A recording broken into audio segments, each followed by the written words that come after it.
मैं मंत्री हूँ, मैं अपने अहंकार में रहूँगा, मैं ऐसा हूँ, मैं वैसा हूँ, मेरे को प्रोटोकॉल, इससे कुछ नहीं होता। Respect should not be demanded, it should be commanded. तो ये मेरे स्वभाव में है। ये कोई लोग मुझे बोलते हैं कि ऐसा नहीं बोलना चाहिए, पर है। हम इस देश के सर्वांगीण विकास के लिए काम करेंगे, देश की गरीबी, भुखमरी, बेरोजगारी दूर करेंगे, और हमको अधिकार है, संविधान ने दिए, फंडामेंटल राइट्स है, फ्रीडम ऑफ स्पीच है, सब प्रकार के अधिकार है। जब भी पॉलिटिकल कॉन्वर्सेशन होते हैं ना तो बहुत ज़्यादा यू वर्सेस मी हो जाता है, बीजेपी वर्सेस कांग्रेस। शायद ये मीडिया की वजह से हुआ है। ये जो मीडिया ऐसा करेंगी वो समय के आधार पर टिकेगी नहीं। वो क्या करते मालूम है? इसने क्या कहा उसके रिकॉर्ड करते, फिर तुम्हारे घर जाते, उसने ऐसा कहा, तुमको क्या कहना है, झगड़े लगाने का काम करते हैं। और जैसे वो होता है ना कि कुत्ते राड़ पर आड़ को एक दूसरे से भूखते हैं, वैसा चित्र होने के बाद ये टाले बजाते हैं। राजनीति में पॉलिटिकल मतलब के लिए, वोट बैंक पॉलिटिक्स के लिए ये गुमराह किया जाता है। दोस्तों, हमारे पॉडकास्ट पर कई सारे बीजेपी पॉलिटिशियंस आ चुके हैं, कुछ कांग्रेस और एएपी के पॉलिटिशियंस भी आ चुके हैं, बहुत सारे पॉलिटिकल कमेंटेटर्स आए हैं, राइट विंग के, लेफ्ट विंग के, प्रो मोदी के, एंटी मोदी के, पर हर किसी ने इस इंसान को बहुत ज़्यादा सम्मान दिया है। मैं खुद एक इंजीनियरिंग ग्रेड हूँ, जर्नलिज्म ग्रेड नहीं हूँ। काफ़ी सारे लोगों ने हमारे पॉलिटिकल पॉडकास्ट के बारे में काफ़ी कुछ कहा है और हमने फीडबैक सुना है आपका। आई होप कि आज की पॉलिटिकल कॉन्वर्सेशन नितिन गडकरी साहब के साथ आपको अच्छी लगे।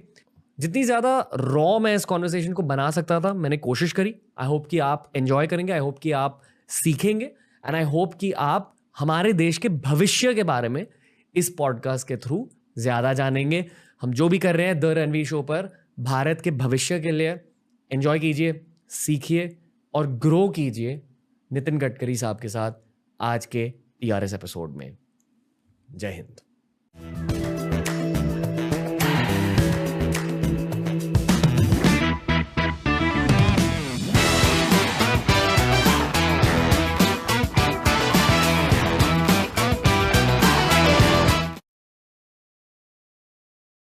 द रणवीर शो में स्वागत है नितिन गडकरी साहब। थैंक यू, आप TRS पे आ गए। नमस्कार सर। नमस्कार। नमस्कार। बहुत अच्छा लग रहा है आपके सामने बैठकर। पूछो क्यों? क्या कारण है?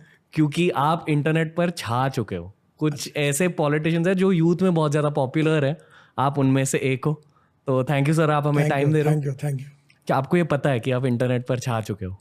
मुझे नहीं पता। ओके। क्योंकि मेरा लाइफ ही ऐसा रहा कि मैं क्या हो रहा है इसकी कभी चिंता भी नहीं करता और कभी ध्यान भी नहीं देता। जो करना है वो रोज सोचते रहता हूँ, वो करने की बात करते रहता हूँ। कर्मण्येवाधिकारस्ते मा फलेषु इतना कदाचन। बड़ा भी नहीं हूँ मैं, पर ये कॉमन लाइफ का मेरा एक थिंकिंग बन गया कि रोज क्या करना है, क्या प्रायोरिटी है, क्या एजेंडा है, कौन सी चीज़ है जो रुकी हुई है, कौन सी चीज़ को करना है, और करने के बाद उसके परिणाम क्या होते हैं इसका अध्ययन करना चाहिए वैसे मैंने, पर उसके तरफ ज़्यादा ध्यान नहीं है। और बेसिकली रिजल्ट्स के बारे में आप सोचते नहीं? नहीं, आप फोकस करते हो प्रोसेस पर। हाँ। ओके। ये मेरा शायद नेगेटिव पॉइंट हो सकता है कि मैं ना रिजल्ट के बारे में सोचता हूँ, और किए हुए काम के रिजल्ट कितने अच्छे मिले ये मुझे पता नहीं होता, पर जो काम मुझे करना है उससे चिंतित रहता हूँ, और वो काम कैसे पूरा करना है इसके लिए पूरी ताकत लगाकर, how to get it done. तो मैं जब मुंबई में था तो बाल ठाकरे जी ने मुझे एक्रिलिक पे लिखकर एक छोटा सा स्लोगन दिया था, उसमें लिखा था, I like people who can get the things done.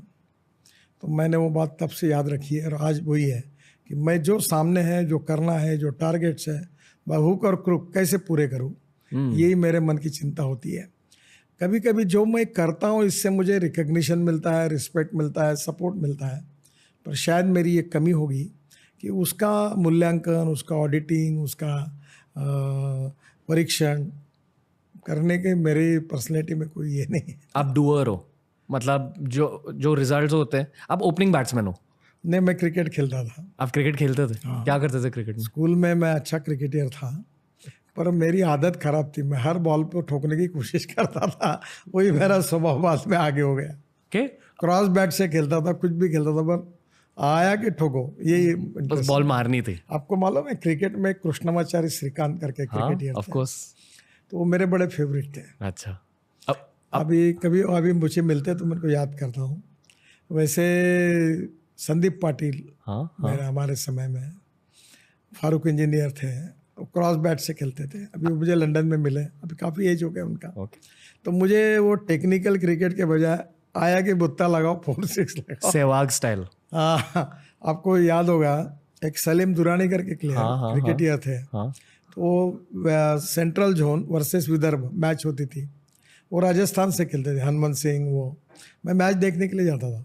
वो सलीम दुरानी 40-85 रन निकालते थे, पर जिधर से लोग आवाज़ देते थे उधर सिक्सर मारते थे वो।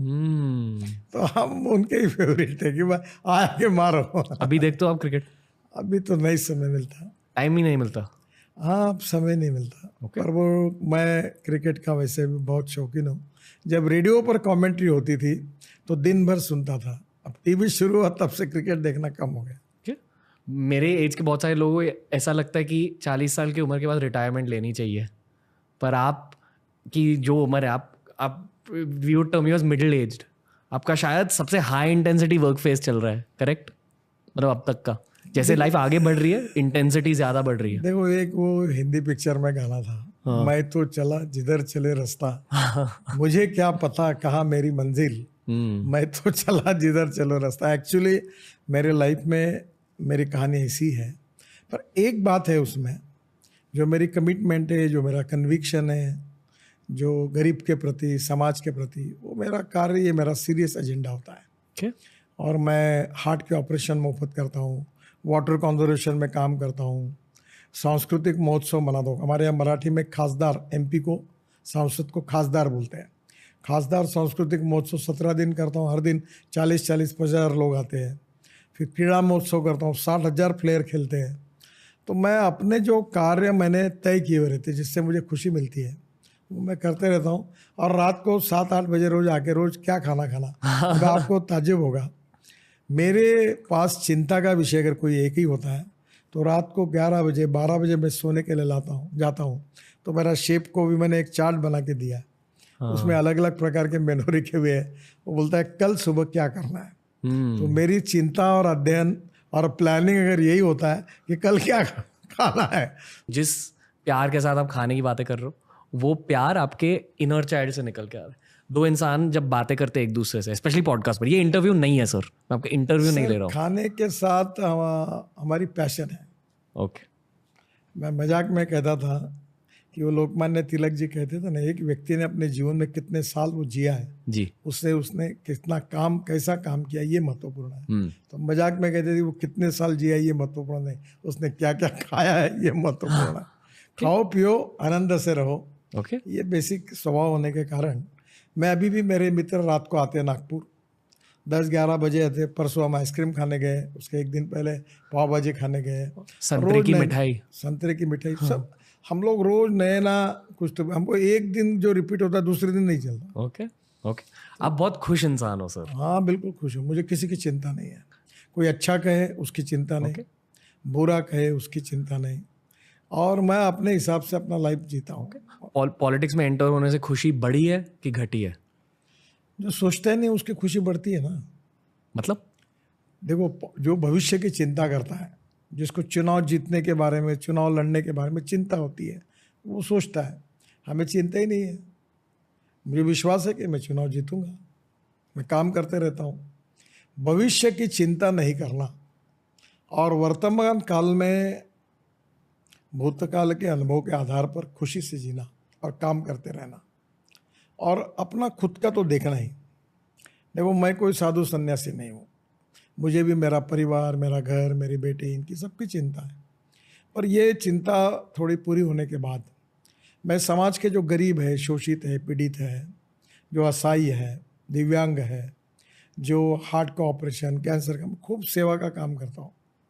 अभी मेरे 27 मई को मेरे जन्मदिन पे एक वैन लॉन्च हुई, आई कैम्प वाली।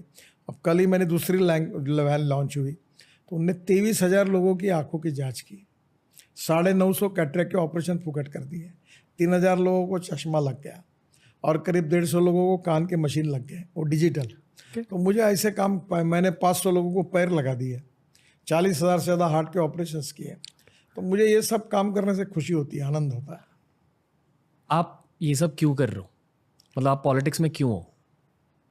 देखो, पॉलिटिक्स में क्यों, ये मेरा स्वभाव ही पॉलिटिकल था पहले से? हाँ, जब बचपन मैं से? विद्यार्थी था, स्टूडेंट लीडर था, तो आरएसएस से मेरा संबंध था और तब से मैं इमरजेंसी के खिलाफ जयप्रकाश जी के आंदोलन में मैं जब मेरा उससे नुकसान हुआ, मैं इंजीनियरिंग कॉलेज नहीं जा पाया और मुझे 11th में 52% मार्क मिले क्योंकि मैं क्योंकि मैं एजुकेशन में उस साल ध्यान नहीं दिया और मेरा साइंस में 49.26% थे। वाह। तो मैं इंजीनियरिंग के एडमिशन को डिस्क्वालीफाई हुआ क्योंकि 50% के ऊपर चाहिए। अब मुझे 6 डिलीट मिल गई, 7वीं अभी मिलने वाली है। मैं अभी भी डॉक्टर नहीं लगा था क्योंकि मुझे वही है कि मैं इंजीनियरिंग के एडमिशन के लिए डिस्क्वालीफाई हुआ। तब मैं जयप्रकाश जी के आंदोलन में साइक्लोस्टाइल मशीन होती थी उस समय, उससे पत्रक निकाल के पहुंचाता था, ये करता था। वो करते करते 75 से 77 इमरजेंसी, फिर जनता पार्टी का चुनाव हो गया, उसमें मैं राजनीति में लग गया। फिर 2 साल के बाद फिर मेरे विचार परिवार में कि जो लोग थे संघ के विधायक, उन्होंने कहा कि तुम राजनीति में जाओ। तो 1980 में जब भारतीय जनता पार्टी की स्थापना हुई तो मैं भारतीय जनता पार्टी का कार्यकर्ता बना और तब से मैं काम कर रहा हूँ। और मैं आपको एक बात बताता हूँ, पॉलिटिक्स की व्याख्या को रिडिफाइन करना चाहिए। मेरी व्याख्या अलग है। Politics is a instrument of socio economic reform. राजनीति यानी सत्ताकरण नहीं, पावर पॉलिटिक्स नहीं, एमएलए एमपी बनना या एम्बिशन रखना, मंत्री बनना, ये ऐसा मुझे पसंद नहीं। मेरे को अभी 45 साल से मैं बड़े बड़े पोजीशन पर हूँ। मेरे स्वागत के लिए कोई आता नहीं, मेरे गले में कोई हार डालता नहीं, एयरपोर्ट में कोई नहीं आता लेने के लिए। अब मैं Z+ में हूँ तो 40-50 पुलिस वाले आ जाते हैं। मैं वैसे जॉर्ज फर्नांडिस को अपना आइकॉन मानता हूँ। तो मैं मानता हूँ राजनीति में समाजकरण, राष्ट्रकरण और विकास कारण। Politics is a instrument of socio economic reform. तो सामाजिक काम, मैं वाटर कंजर्वेशन में काम करता हूँ, मैं ऑर्गेनिक फार्मिंग में काम करता हूँ, बायोफ्यूल में काम करता हूँ, हैंडलूम हैंडीक्राफ्ट्स में काम करता हूँ। तो मेरी अपनी पैशन है और मुझे चिंता भी नहीं। पत्रकारों की चिंता नहीं, कौन लिखता और क्या नहीं लिखता इसकी चिंता नहीं। जनता की मेरे ऊपर मेरी कमिटमेंट है, पर चिंता नहीं है। वोट देगा उसका वाला, नहीं देगा उसका वाला। ओके। जो मैंने पहले कहा कि आप इंटरनेट आइकॉन हो, लोग आपके बारे में ये सब चीज़ें जानते हैं। पता है क्यों? जितना भी इंफ्रास्ट्रक्चर डेवलपमेंट हुआ है पिछले 9 सालों में, हर कोई जब वो इंफ्रास्ट्रक्चर को देखता है 2 लोग को थैंक यू कहता है, मोदी जी और आपको। सब लोग ये जानते हैं कि जो भी इंफ्रास्ट्रक्चर डेवलपमेंट हम देख रहे हैं वो कहीं ना कहीं आपकी मिनिस्ट्री और हमारे जनरेशन का एक वर्ड है हसल। हसल जानते हो? मतलब मेहनत, कड़ी मेहनत, कंटिन्यूस मेहनत को हम हसल कहते हैं। मेरे मन में है। आप मुंबई से, इसलिए आपको बताता हूँ। मेरे पास 5 करोड़ थे, मैं मंत्री था और मुझे Mumbai Pune express highway, Worli Bandra sea link project, 55 flyovers मैंने बनाए थे। अब तो मैं अनुकूल स्थिति में, तो प्रतिकूल स्थिति थी। तब BOT मैंने लाया था, पैसे नहीं थे, मार्केट से पैसे लाने थे, तो वो मेरी परीक्षा थी। और वो सब प्रोजेक्ट सक्सेसफुली इम्प्लीमेंट हुए और उसी के कारण मुझे नाम मिला। जी, मैं एक और चीज़ कहना चाहूँगा सर, सॉरी मैं अभी खुल के बात कर रहा हूँ एकदम, क्योंकि आपके साथ थोड़ा सा कंफर्टेबल फील हो रहा है। कांग्रेस के पॉलिटिशियंस भी आए हैं, AAP के पॉलिटिशियंस भी आए हैं शो पर, उन्होंने भी आपकी तारीफ करी है। आतिशी जी आई थी और मिलिंद देवरा आए थे, हर कोई आपकी तारीफ करता है। पॉलिटिकल कमेंटेटर्स आए हैं सारे साइड से, pro Modi commentators, anti Modi commentators, हर कोई आपकी तारीफ करता है।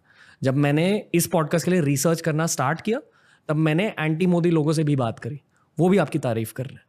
पर आपसे ये सवाल पूछना है सबको कि आपने ये परफॉर्मिंग पॉलिटिशियन का टर्म कैसे अपनाया? हर कोई आपको देखकर ये कहता है कि हाँ इनके रिजल्ट्स आए हैं, तो एग्जैक्टली वो रिजल्ट को ब्रेक डाउन कीजिए, कैसे पाया?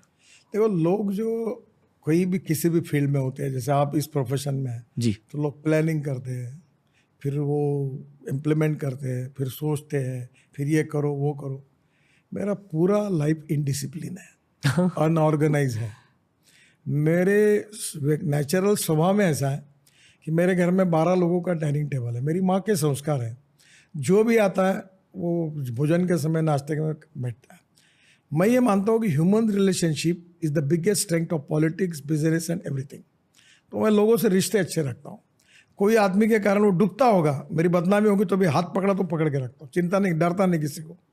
दूसरी बात जो इम्पोर्टेंट है, जो मुझे संस्कार मिले संघ में, विद्यार्थी परिषद में, तो मैं हमारा वसंतराव भागवत करके एक BJP के संगठन मंत्री वडाला में रहते थे, चंचल स्मृति में।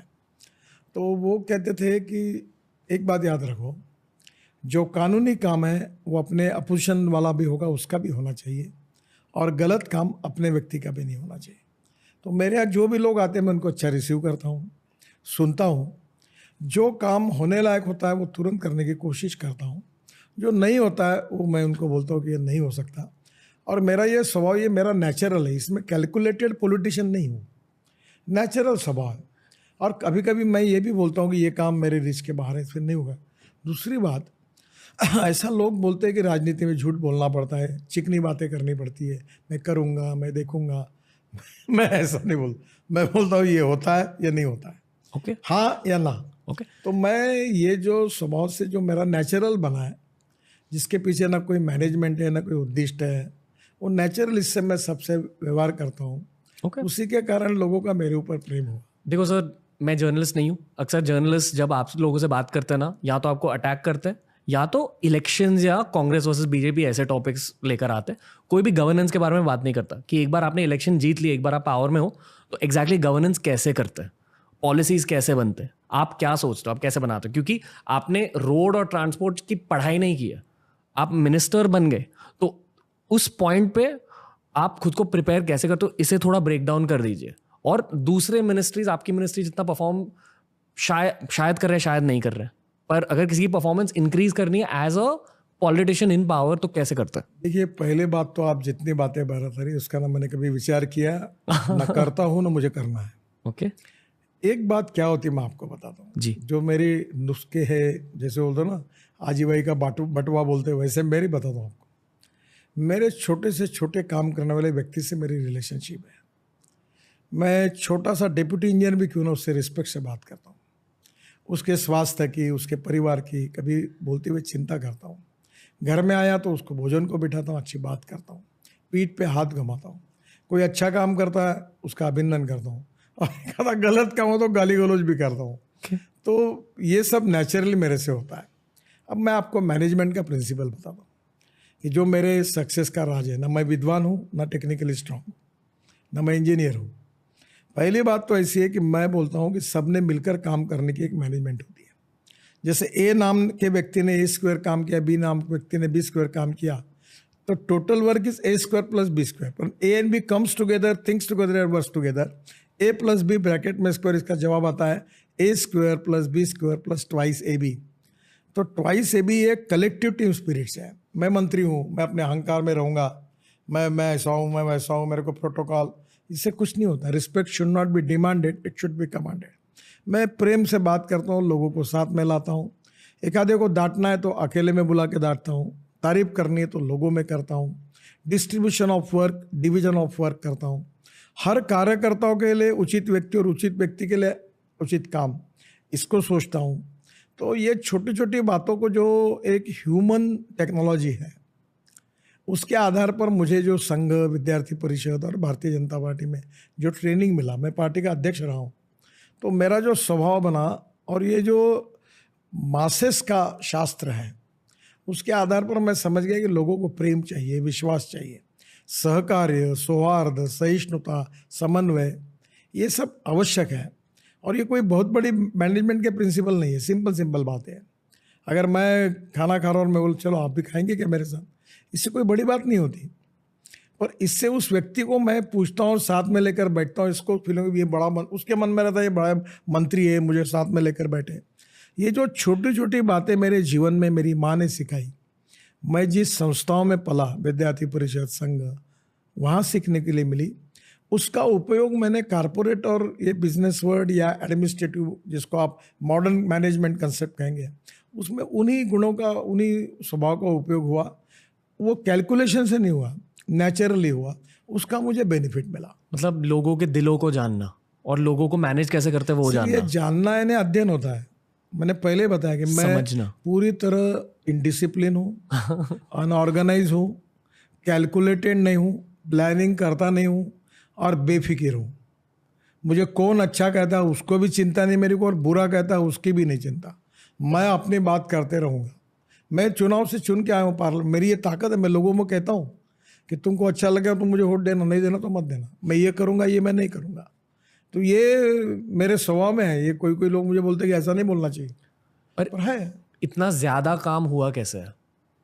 कुछ तो देखो, हैक्स होंगे। एक फीलिंग है मेरे मन में कि मुझे एक अपॉर्चुनिटी मिली है ओके। देश के लिए, समाज के लिए और गरीब के लिए काम करने की। मैं नेशनलिस्ट हूँ और मुझे लगता है कि इस देश के लोगों को अच्छे रोड मिलने चाहिए, इस देश के लोगों को रोटी कपड़ा मकान मिलना चाहिए, इस देश के लोगों की गरीबी दूर होनी चाहिए, इस देश में स्मार्ट सिटीज़ नहीं स्मार्ट विलेजेस होने चाहिए। और मेरा ज़्यादा तक जो वैचारिक सेंट्रिक मैं हूँ वो गांव, गरीब, मजदूर, किसान के प्रति हूँ। मैं इधर जॉर्ज फर्नांडिस को अपना आइकॉन मानता हूँ, उनका सिंपल व्यवहार, मैं उससे प्रभावित था। अटल बिहारी वाजपेयी को अपना आइकॉन मानता हूँ। तो नेचुरली उन लोगों के स्वभाव से कुछ बातें सीखने के लिए मिली। फिर ओरेटरी मेरी ऐसी थी कि मैं क्रिकेटर था, तो 11वीं के क्लास में स्वाधीनता को 25 साल पूरे हुए।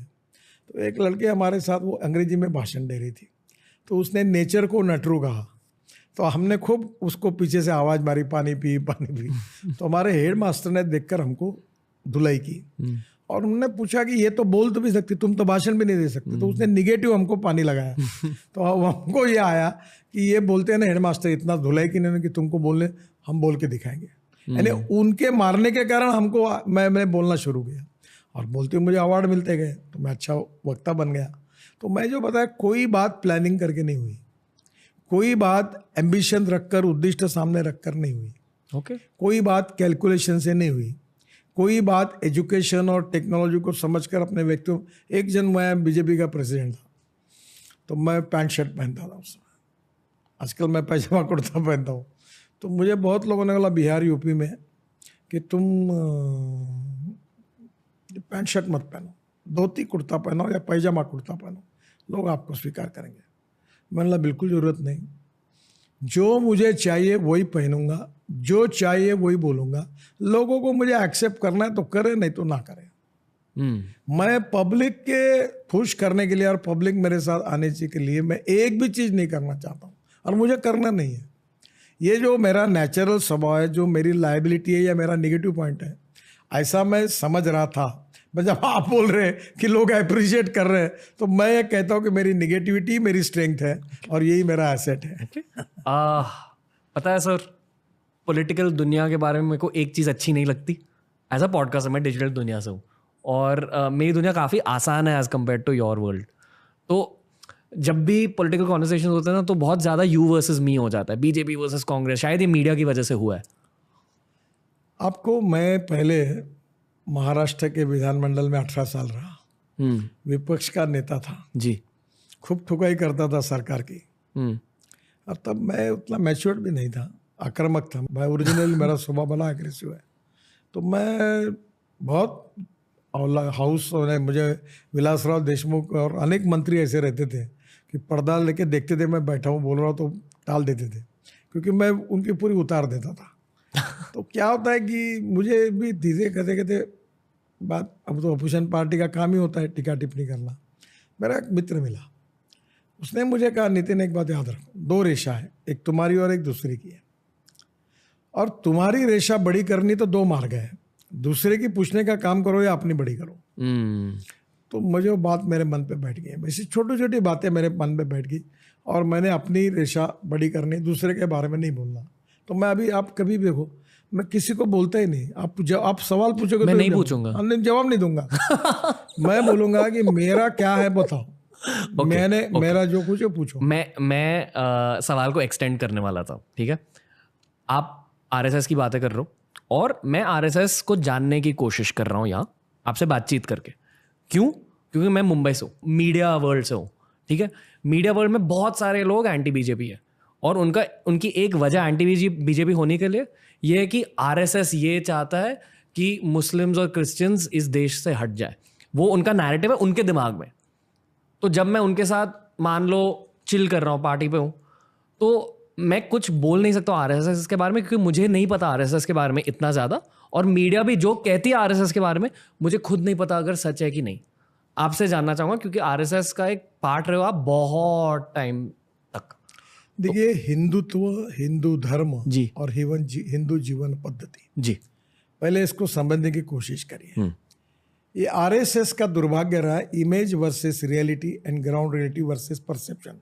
बहुत लोग मुझे मिलते हैं कि आप बहुत अच्छे हैं, तो मतलब मैं अच्छा हूँ तो आरएसएस अच्छा है, और मैं गलत हूँ तो आरएसएस, क्योंकि जो कुछ मुझे पढ़ने को सीखने को मिला वो आरएसएस और विद्यार्थी परिषद से मिला। अब आपको एक बात बताता हूँ, पत्रकार बोलता है मैं पत्रकार धर्म का पालन कर रहा हूँ, शिक्षक कहता है मैं शिक्षक धर्म का पालन कर रहा हूँ। इसमें धर्म का अर्थ है कर्तव्य। हिंदू ये जीवन पद्धति है, यानी आज से 50 साल, 100 साल, 200 साल, 500 साल पहले ये परिस्थिति कि आज का मुसलमान, आज का क्रिश्चियन, ये हिंदू ही था। तो संग में गीत गाते हैं, संस्कृति सबकी एक चिरंतन, पुरखे जिसके हिंदू है, विराट सागर समाज अपना, हम सब इसके बिंदु है। तो हम ये कहते हैं कि भाई हमारा किसी धर्म से विरोध नहीं है। तुम मुसलमान हो, तुम्हारी उपासना पद्धति, तुम मस्जिद में एक बार नहीं 10 बार नमाज पढ़ो। तुम भगवान गौतम बुद्ध को मानते हो, बौद्ध विहार में जाते हो, एक बार नहीं 100 बार जाओ। तुम क्रिश्चियन हो, चर्च में जाते हो, कोई प्रॉब्लम नहीं। हमारा कहना ये है कि हमारी संस्कृति अलग है पर हमारी राष्ट्र एक है, हमारी संस्कृति एक है, हमारी उपासना पद्धति अलग है। तो हमारा इतिहास, संस्कृति और विरासत जो है, जो भारतीय दृष्टिकोण है, जो राष्ट्रीय दृष्टिकोण है, इसका संबंध हिंदुओं के इतिहास से जुड़ा हुआ है। और हिंदू का पर्यायी शब्द भारतीय है, और भारतीय शब्दों में सभी धर्म के लोग आते हैं, सभी जात के लोग आते हैं। और मैं जातिवादी राजनीति का तो बहुत विरोधक हूँ, मैं मानता ही नहीं हूँ, किसी जात को नहीं मानता, मैं मानता हूँ मानवता को मानता हूँ। आदमी जात से, पंथ से, धर्म से, भाषा से और सेक्स से बड़ा नहीं होता, उसके गुणों से बड़ा होता है जी। और जिसकी उपासना पद्धति जो भी हो, जो फेथ होगा वो करे। पर हम भारत करके एक है, हम मिलकर हमारी इतिहास, संस्कृति, विरासत के आधार पर हम इस देश के सर्वांगीण विकास के लिए काम करेंगे, देश की गरीबी, भूखमरी, बेरोजगारी दूर करेंगे। और हमको अधिकार है, संविधान ने दिए, फंडामेंटल राइट्स है, फ्रीडम ऑफ स्पीच है, सब प्रकार के अधिकार है। और उपासना पद्धति में हिंदू जो होगा वो मंदिर में जाएगा, मुसलमान होगा वो मस्जिद में जाएगा। हम कोई मुसलमानों को मस्जिद में जाने से रोकने वाली बात नहीं कर रहे हैं। हम इतना ही कह रहे हैं कि हमारा खून एक है, हमारा इतिहास एक है, हमारी विरासत एक है, हमारी संस्कृति एक है और हम भारतीय है। और भारतीय का संबंध होता है हिंदू जीवन पद्धति, हिंदू वे ऑफ लाइफ। भगवान स्वामी विवेकानंद जी ने अमेरिका में जो शिकागो में भाषण दिया था, वो क्या दिया था? उन्होंने ये कहा था कि मैं यहाँ इसलिए नहीं आया हूँ कि मेरा धर्म श्रेष्ठ है और मेरा भगवान श्रेष्ठ है। मैं इसलिए आया हूँ कि आप जिस भगवान पर विश्वास रखते हो, जिस धर्म पर विश्वास रखते हो, वो श्रेष्ठ है। और आप जिस धर्म के करते हुए धर्म का पालन करते हो और जिस भगवान की पूजा करते हो, उससे मैं जिस धर्म का पालन करता हूँ और भगवान पर जाने का मार्ग एक ही जगह जाता है। एक संस्कृत में सुभाषित है, आकाशात पतितम तोयम यथा गच्छति सागरम, सर्वदेव नमस्कार केशवम प्रति गच्छति। मराठी में थोड़ा बहुत आप समझते होंगे तो उसका अनुवाद किया है कि पडे खाल तीजे नभा तू न पाणी, जसे सागरा तेच मिळून जाही, नमस्कार कोण्याही देवा सकेला, परी शेवटी तो पोचतो केशवाला। यानी आकाश से जैसे पानी गिरता है और नदी नालों के द्वारा जब सागर को मिल जाता है अंतिमतः, वैसे किसी भी भगवान को नमस्कार करने से एक ही भगवान को पहुंच रहा है। तो हम कहाँ डिस्क्रिमिनेट कर रहे हैं? और आरएसएस ने मोरवी में इतना बड़ा प्रलय हुआ, ये हुआ, सबके लिए घर बांधे। हमारे कैंप में हम चश्मे देते, सब धर्मों को देते हैं। हमारी सरकार ने मोदी जी के नेतृत्व में अनेक योजना बनाई, गैस सिलेंडर दिए 9.5 करोड़ लोगों को, 36 करोड़ 49 करोड़ बैंक अकाउंट खोले। तो क्या हमने कोई डिस्क्रिमिनेशन यूज़ किया? सबका साथ, सबका विश्वास, यही है। और हमारे यहाँ भी फीलिंग, हाँ, जो लोग हमारे देश में रहकर हमारे देश के बारे में अहित सोचेंगे और विदेशी ताकतों के भरोसे इशारे पर काम करेंगे, उसका हम विरोध करेंगे। हमारे देश की सुरक्षा है, जो हमारी जितनी सीमा है वो सुरक्षित रखेंगे। हमारे देश में देखो, जो सामर्थ्यवान होगा, ताकतवान होगा, वही शांतता प्रस्थापित कर सकता है, अहिंसा प्रस्थापित कर सकता है। और दुर्बल व्यक्ति ने कितना भी किया तो भी नहीं होता। और इसलिए हमें सामर्थ्यवान बनना है, पर हम विस्तारवादी नहीं है। भूटान, नेपाल, बांग्लादेश, श्रीलंका, इनके मन में कभी ये भाव नहीं आता कि भारत हमारी जगह लेगा। ये हमारी संस्कृति, इतिहास और विरासत की जीत है। ये हमारा भारतीयों का स्वभाव है कि वसुधैव कुटुंबकम, पूरा विश्व एक है और हम सब एक मिलकर विश्व की प्रगति और विकास करें। यही हिंदू संस्कृति और भारतीय संस्कृति है। प्रॉब्लम क्या हुआ है कि जब कन्विंस नहीं किया जाता तो कंफ्यूज किया जाता है। जब कन्विंस नहीं किया जाता तो कंफ्यूज। तो वोट बैंक पॉलिटिक्स के लिए हिंदुत्व, हिंदू धर्म, रिलीजन, इसके आधार पर अगर कोई हिंदुत्व की बात कर रहा है तो वो एंटी मुसलमान है, एंटी माइनॉरिटी, इसका प्रचार किया गया और इसके कारण फिर गलतफहमियां पैदा हुई। सुप्रीम कोर्ट ने जो हिंदुत्व पर जो जजमेंट दिया उसमें भी कहा है कि हिंदुत्व ये वे ऑफ लाइफ है, मूल्याधिष्ठित जीवन पद्धति, परिवार पद्धति, ये हमारी ताकत है। अब जैसे यूनानी है, ये मेजोरिटी मुस्लिम लोगों में यूनानी का शास्त्र है, आयुर्वेद हिंदुओं के साथ है, योग विज्ञान, प्राणायाम। तो हमको यूनानी में जो अच्छा होगा वो भी लेंगे, आयुर्वेद में अच्छा होगा वो भी लेंगे, योग और प्राणायाम का होगा वो भी लेंगे और विश्व में हमारी बात को लेकर जाएंगे। जो मैंने पहले कहा सर कि अक्सर मीडिया पॉलिटिक्स के बारे में जब बात करती है तो यू वर्सेस मी का नैरेटिव लाती है, कांग्रेस वर्सेस बीजेपी। तो क्या आप ये मानते हो कि आरएसएस को जो भी नेगेटिव पब्लिसिटी मिली है स्पेशली शहरों में, उसी वजह से हुआ है कि मीडिया एक तरह से पोर्ट्रे कर रही है आरएसएस को? मीडिया की बात छोड़ दो। ओके, जैसे वो होता है ना हिंदी फिल्म का फॉर्मूला कि थोड़ी सी फाइटिंग चाहिए, फिर एक डांस चाहिए, कैबरे डांस, फिर सेक्स चाहिए, फिर रोना चाहिए माँ बाप का, बेटा पोता करके रोता हो वैसे वो जो कथानक बनाते ना पटकथा जी, वैसे ये मीडिया वाले बनाते हैं। मीडिया में देखो हमारा लोकतंत्र 4 स्तंभों पर खड़ा है, judiciary, executive wing, legislative wing और मीडिया। मीडिया ये नॉलेज का ट्रांसफॉर्मेशन करने वाली है। आज जो नई जनरेशन जो है वो चाहती है कि नई futuristic technology, futuristic development, futuristic vision, world में क्या अच्छा हुआ वो हमें दिखाए। जी, जी। आज मेरे इसमें फ़ोन पर एक ने बहुत अच्छे व्यावसायिक है, उन्होंने एक वीडियो भेजा कि मिथेनॉल पर ट्रक अपने जहाज चलने लगे, कोयले से बनता है, और वो बात मैं भी करता हूँ। तो उनने भेजा तो मैंने आज मेरे सोशल मीडिया पे डाला कि देश समझे कि मिथेनॉल 25 रुपये लीटर है, डीजल 120 रुपये लीटर है। मिथेनॉल का पोल्यूशन कम है, डीजल का ज़्यादा है, और हमारी ट्रक, हमारी बसेस, हमारे ट्रैक्टर और हमारे जहाज अगर मिथेनॉल से चलेंगे तो इंपोर्ट नहीं होगा, पोल्यूशन नहीं होगा, समाज का कल्याण होगा। तो कहीं ना कहीं जो अच्छी बात है वो लोगों तक पहुंचाना, एजुकेशन ऑफ मासेस, ये काम मीडिया ने करना है। वो क्या करते मालूम है, इसने क्या कहा उसके रिकॉर्ड करते, फिर तुम्हारे घर जाते, उसने ऐसा कहा, तुमको क्या कहना है, झगड़े लगाने का काम करते हैं। और जैसे वो होता है ना कि कुत्ते राड़ पर आने को एक दूसरे से भूखते हैं, वैसा चित्र होने के बाद ये ताले बजाते हैं। ये जो मीडिया ऐसा करेंगी वो समय के आधार पर टिकेगी नहीं। आपने गैंग्स ऑफ वासेपुर देखी है फिल्म? जैसे जब तक इंडिया में सिनेमा रहेगा तब तक, वो वाला डायलॉग है। तुमको एक बात बताता हूँ, जो लोग शाश्वत, जी, युगानुकूल, जी, समाजानुकूल, जी, ज्ञान विज्ञान तंत्र विज्ञान के आधारित, लोगों की मन की बात के आधार पर लोगों का प्रबोधन, प्रशिक्षण और संस्कार देने का काम करेंगे, वो टिकेंगे। और लोग बहुत होशियार हैं, वो तुम्हारा कार्यक्रम पसंद करते हैं। कोई तुम पैसे देते हो, तुम एडवर्टाइजमेंट है तुम्हारी, मैं लीडर हूँ, मेरे को अच्छा क्यों कहते हैं मेरे समझ में नहीं आता। ना पोस्टर छपकाता हूँ, ना किसी के पास जाता हूँ, ना बोलता हूँ। अच्छा, मेरे जो सोशल मीडिया में फॉलोअर है वो भी नेचुरल है। भी बहुत लोगों ने सलाह दिया कि वो अभी 3.5 करोड़ है तो इतना बढ़ा दो तो इतना हो जाएगा, ये वो करना नहीं, मेरे को कोई झूठ बोलना नहीं। जरूरत होगी तो आओ, नहीं आना है तो मत आओ, वोट देना है तो दो, नहीं देना है तो मत दो, मैं अपना काम करते रहूँगा। मैं आपको बताता हूँ, अल्टीमेटली एक बात आपको बता दूँ, बोलो सर। जितने लोग शॉर्टकट मारेंगे ना, शॉर्टकट कट यू शॉर्ट, जो लॉन्ग टर्म ऑनेस्टी के साथ, ट्रांसपेरेंसी के साथ, ईमानदारी के साथ चलेंगे, उन्हीं का ही जमाना होगा और लोग अल्टीमेटली उनको पहचानेंगे और उनके गुणों दोषों के साथ भी उनके साथ रहेंगे। जी सर, मैं फ्यूचर के बारे में डेफिनेटली बात करना चाहता हूँ आपसे, क्योंकि आई फील की पॉलिटिशियंस को इनसाइट होती है कि क्या होने वाला है देश में। डेफिनेटली उन चीज़ों के बारे में बात करना, पर ताकि हम इस वाले लूप को क्लोज कर सके। बहुत सारे देश के नॉन हिंदूज भी ये पॉडकास्ट को देख रहे, थोड़े से डर के इमोशन के साथ, पर उनके दिलों में डर है। ये आई फील की कंडीशनिंग है, एल्गोरिदम्स की वजह से भी हुआ है ये। पर उनसे आप क्या कहना चाहोगे, स्पेशली आरएसएस रिलेटेड? क्या आरएसएस? देखिए, मैं नागपुर का हूँ जी, नागपुर में आरएसएस की स्थापना हुई जी, मैं महाराष्ट्र सरकार में एमएलए था जी, मेरे को एक इंजीनियरिंग कॉलेज मिला कोटे में, मैंने किसको दिया? नागपुर में अंजुमन इस्लाम को, एक मुस्लिम ऑर्गेनाइजेशन को दिया। नागपुर में ताजबाग है, मैं और देवेंद्र जी मुख्यमंत्री, हमने पूरा पैसा वहाँ दिया, ताजबाग को ताजमहल जैसा बनाया।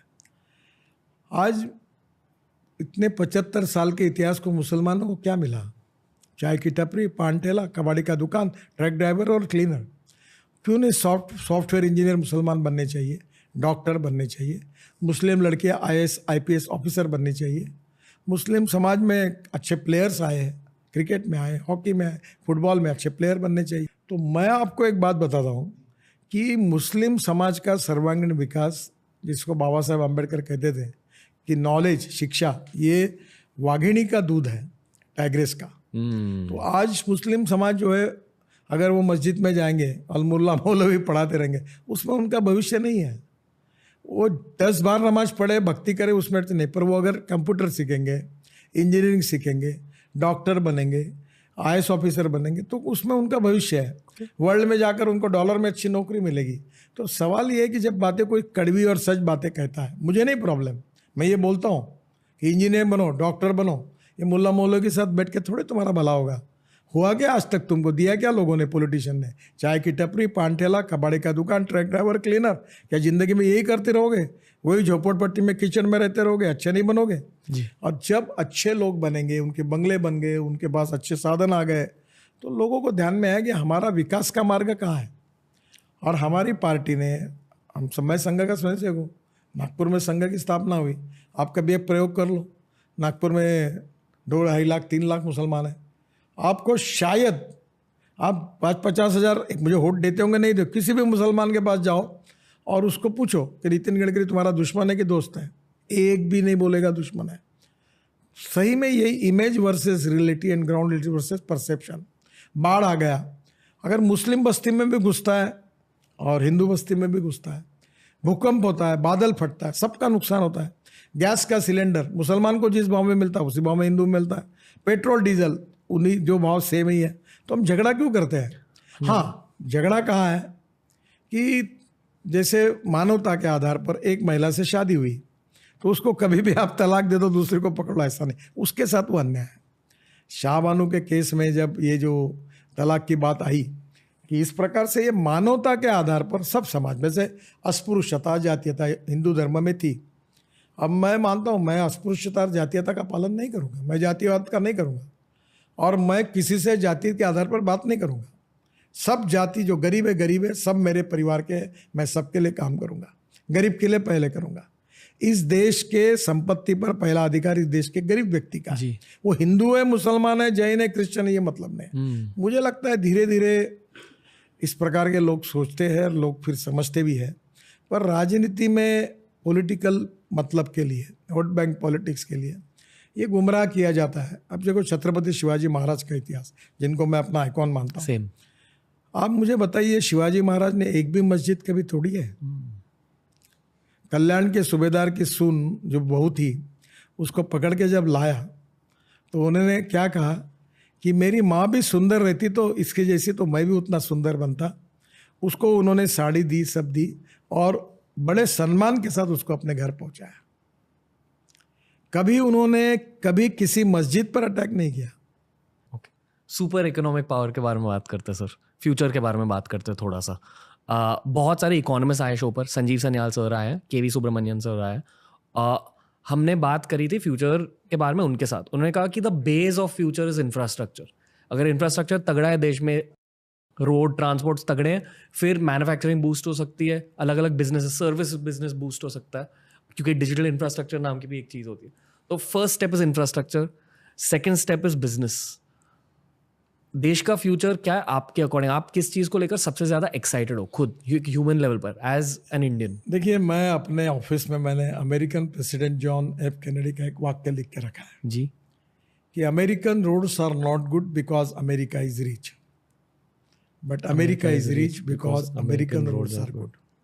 Water, power, transport and communication जी, और डिजिटल इंफ्रास्ट्रक्चर, ये सब जब डेवलप होगा तो इंडस्ट्री आएगी, ट्रेड बिजनेस बढ़ेगा, कैपिटल इन्वेस्टमेंट आएगी। और इंडस्ट्री और कैपिटल इन्वेस्टमेंट और ट्रेड और बिजनेस बढ़ेगा तो रोजगार निर्माण होगा, और रोजगार निर्माण होगा तो गरीबी दूर होगी।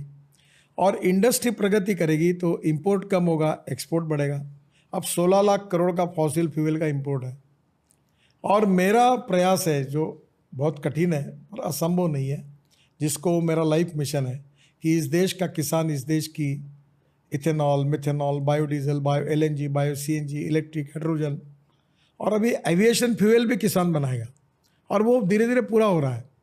तो मैं ये मानता हूँ कि आज सबसे इम्पॉर्टेंट चीज़ अगर कोई है तो वह है rural agriculture, tribal, rural India, जो जल, जमीन, जंगल और जानवर पर आधारित और best technology in the world available, जो उसका उपयोग करके हम ग्रामीण का विकास करना चाहिए, ग्रामीण कृषि इंडिया का, एग्रीकल्चर और जंगल के हिंदुस्तान का विकास करना चाहिए। अब एक बात समझो, हमारे देश के GDP ग्रोथ में 12% कंट्रीब्यूशन केवल एग्रीकल्चर एंड एलाइड इंडस्ट्री का है, 22 से 24% मैन्युफैक्चरिंग सेक्टर का है, 52 से 54% सर्विस सेक्टर का है। और गांधी जी कहते थे हमारा देश गाँव में बसता है। अब हमारे देश में गाँव में जो बसता है उसमें गांधी जी जब थे तो 80% लोग गांव में बसते थे, अब 65% आए। अब ये 25 से 30% लोग माइग्रेट हुए, खुशी से नहीं हुए।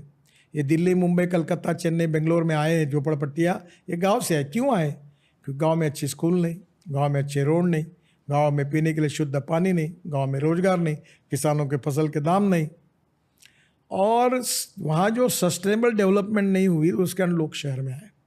अब मुद्दा महत्व का ये है कि जिस दिन ये जो एग्रीकल्चर सेक्टर का GDP में कंट्रीब्यूशन 12% है, ये जिस दिन 24% हो जाएगा, उस दिन ये जो 65% पॉपुलेशन जो आई है, अर्बनाइज हुई है, इसमें से 10% पॉपुलेशन माइग्रेट ग्रामीण इंडिया में जाएगी, वापस चली जाएगी। जल, जमीन, जंगल और जानवर। अब मैं आपको एक बात बताता हूँ, मैं अभी ये परली है, राइस स्ट्रॉ, ये जलाते थे, अभी परली से बायो CNG, बायो LNG हो रहा। 185 फैक्ट्री प्रोसेस में है, 36 फैक्ट्री पूरी हुई है, और देश का मेरा पहला ट्रैक्टर परली से बायो CNG तैयार करके चल रहा है। 1 लाख रुपए किसानों की बचत है।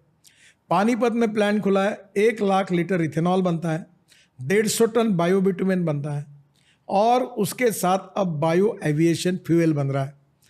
अब ये बायो एविएशन फ्यूल पे हवाई जहाज चलेगी। अब मुझे बताओ कि इस देश का किसान, इथेनॉल फ्लेक्स इंजन आ रहा है, अभी टोयोटो की गाड़ी, सुजुकी, सब गाड़ी आ रही, स्कूटर आ रही, बजाज, TVS, हीरो की 100% इथेनॉल पर।